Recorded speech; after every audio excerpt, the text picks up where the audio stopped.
everyone, welcome back to my YouTube channel Biology with Jagriti. So in this video we are going to deal about integuments and its derivatives, but it's all about dermal derivatives क्योंकि जो last video है उसमें हम epidermal derivatives already deal कर चुके हैं. Okay, अगर ये इस फ्लो चार्ट के थ्रू हम समझे, एपिडर्मल में हमने ग्लैंड्स और एक्सोस्केलेटन स्ट्रक्चर पढ़ा था.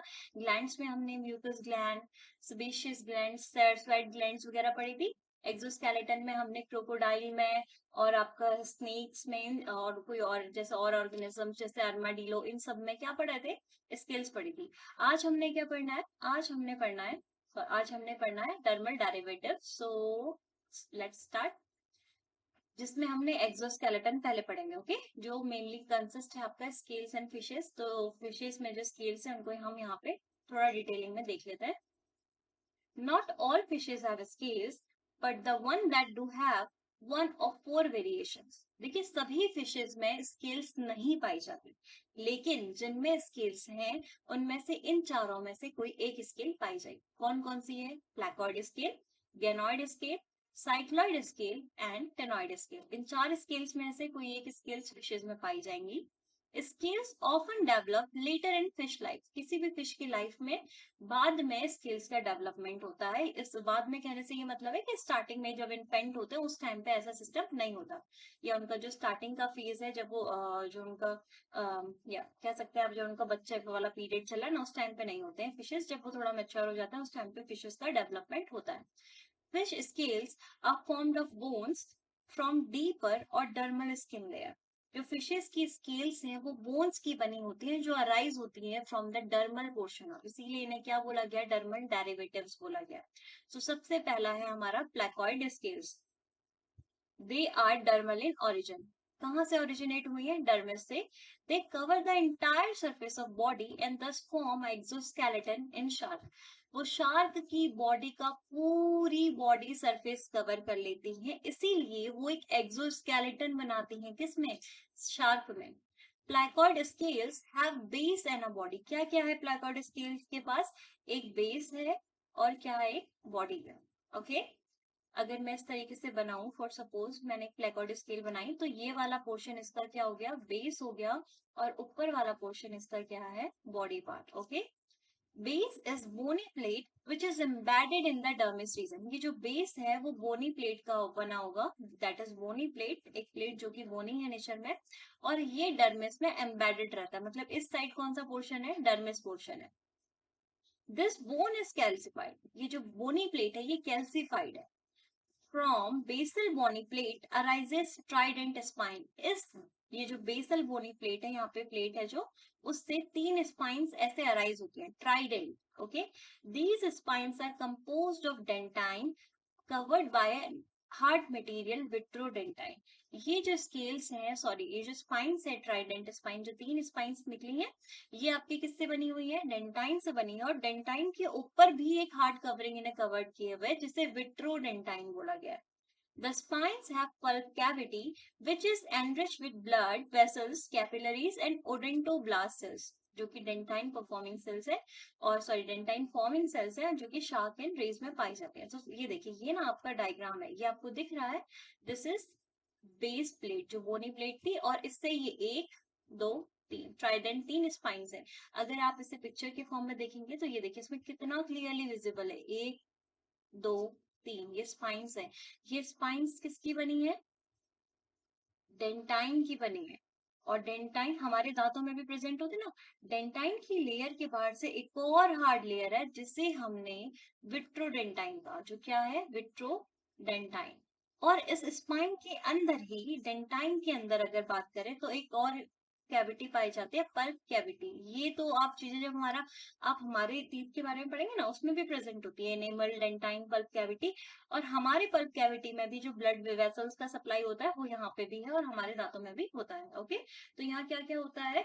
आपका ब्लड वेसल सप्लाई होती है, कैपिलरीज होती है, और ओडेंटोब्लास्ट सेल्स है. ओडेंटोब्लास्ट सेल्स जो कि क्या बना रही है? डेंटाइन बनाएगी. ओके, अब है आपका ganoid scale. Ganoid scales are diamond shape.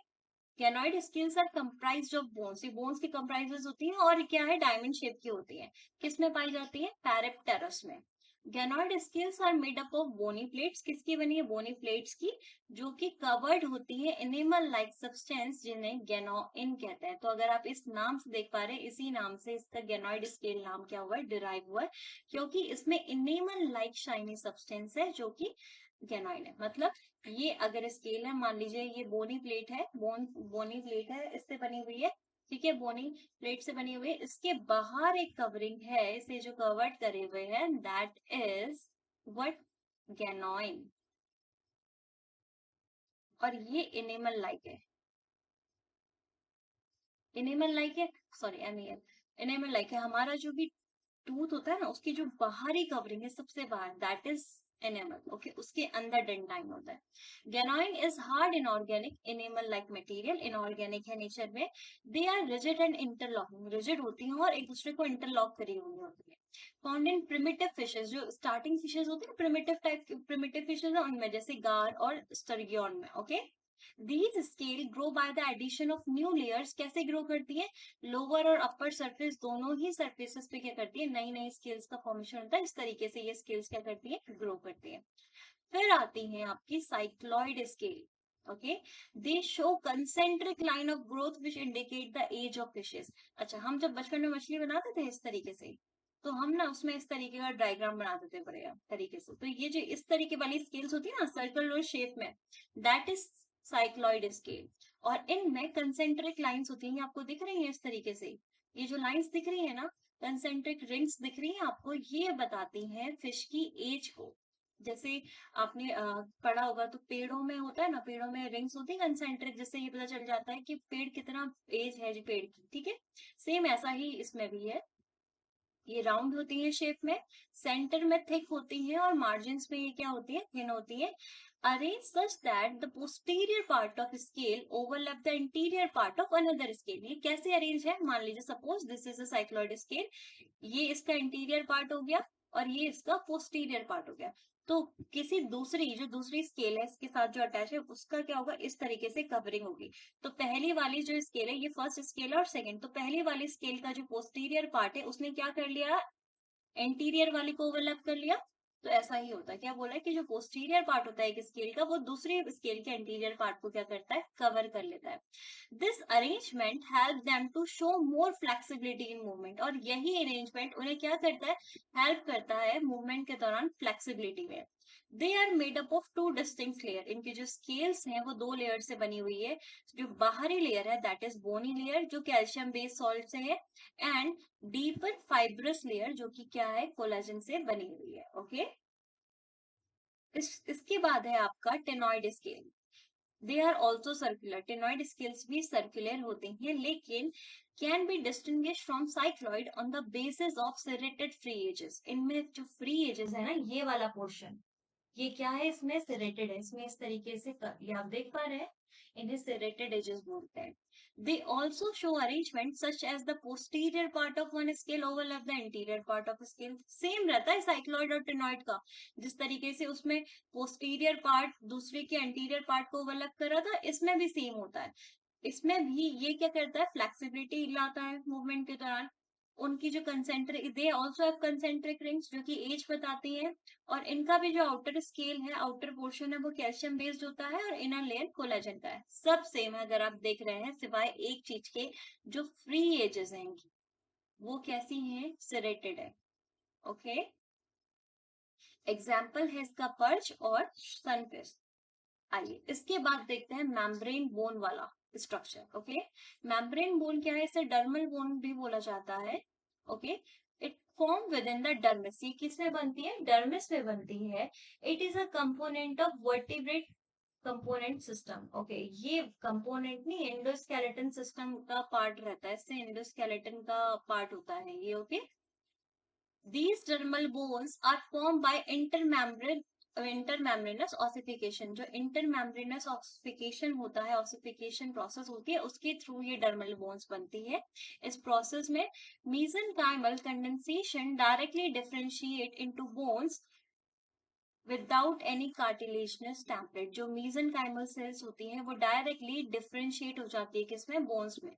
differentiate क्या होता है, डिफरेंशिएट डिफरेंशिएट एक प्रोसेस होती है। सपोज एक सेल है, ये बस अभी डिवाइड करे जा रही है, अपना नंबर इंक्रीज कर रही है, इसने कोई स्पेसिफिक वेट गेन नहीं करा है, मतलब इसको कोई स्पेसिफिक काम नहीं मिला है। डिफरेंशिएशन में क्या होता है, ये सेल एक स्पेसिफिक वर्क को क्या कर लेती है, ले लेती है, वो किसी एक स्पेसिफिक चीज में, एक स्पेसिफिक सेल में चेंज हो जाएगी। ओके, जैसे हमें होता है ना स्टेम सेल्स है, मान लीजिए स्टेम सेल्स, डिवाइडिंग सेल्स, वो डिवाइड करती है, उनका कोई स्पेसिफिक नहीं होता। तो जब वो किसी, मान लीजिए जैसे हम में स्टेम सेल है, या फिर प्लांट्स में मैरिस्मेटिक सेल्स पड़ी हैं, मैरिस्मेटिक सेल्स होती हैं डिवाइड, वो बस डिवाइड करने का काम होता है, कोई स्पेसिफिक फेट नहीं होता। जैसे ही मान लीजिए ये सेल, इसने डिसाइड करा कि ये एपिडर्मिस बनाएगी, एपिडर्मिस की सेल बनेगी, अब ये क्या हो गई, डिफरेंशिएट हो गई, उसने एक स्पेसिफिक फेट गेन कर लिया है, इसी को डिफरेंशिएशन बोलते हैं। तो वही मेसेनकाइमल सेल्स क्या करेगी, डिफरेंशिएट हो जाते हैं डायरेक्ट बोन्स में, बिना किसी कार्टिलेजनस टेम्पलेट के। Function of dermal bone remain conserve through out the vertebrates, through out vertebrates ये देखा गया है डर्मल बोन्स का फंक्शन। और ये फिन रेज में पाई जाती है, किसकी, फिशेस के फिन रेज में ये मेम्ब्रेन बोन्स पाई जाती है। तो आज के लेक्चर में बस इतना ही। आई होप कि आपको मेरा लेक्चर समझ में आया होगा। आप मुझे अपने कमेंट्स करके बताइए मुझे कि आपको मेरा लेक्चर कैसा लगा, और अपने फ्रेंड्स के साथ इस वीडियो को शेयर करिए। And thank you.